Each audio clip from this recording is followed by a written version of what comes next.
બાંગ્લાદેશમાં હિન્દુઓ પર અત્યાચારને લઈને આરએસએસ એક્શનમાં છે, ત્યારે હિન્દુ અને અલ્પસંખ્યક સમુદાયના લોકોને વિનંતી કરવામાં આવી છે। ભરત પટેલે આ નિવેદન આપ્યું હતું। તેમણે કહ્યું કે સમર્થન આપવા માટે વિનંતી કરવામાં આવી છે। બાંગ્લાદેશ હિન્દુઓ સાથે અત્યારે બાબતે ચર્ચા થઈ રહી છે।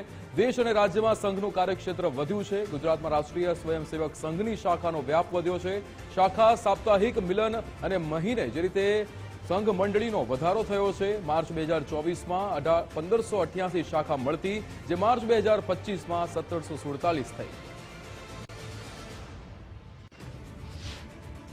કોઈ તાલુકો બાકી ન રહી જાય કે જેની અંદર સંઘની શાખા ના હોય।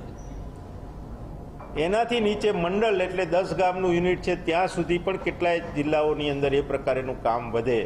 તો એ પ્રકારનો સંકલ્પ લઈને સંપૂર્ણ સમાજ, અને સંકલ્પ લીધા પછી ફક્ત સંઘ નહીં, સંપૂર્ણ સમાજ સંગઠિત અવસ્થાને પ્રાપ્ત કરે। સંગઠિત અવસ્થાને પ્રાપ્ત કરે એટલે ઉચ્ચ નીચના ભેદભાવ ભૂલીને અમે બધા એક છીએ અને રાષ્ટ્ર માટે સમર્પિત છીએ, અને અમારું રાષ્ટ્ર મજબૂત બનશે તો એ વિશ્વને પણ શાંતિ તરફ લઈ જશે। એ ભાવના સાથે સંકલ્પ છે કે સંઘનું કામ ગામ ગામ સુધી પહોંચાડવું।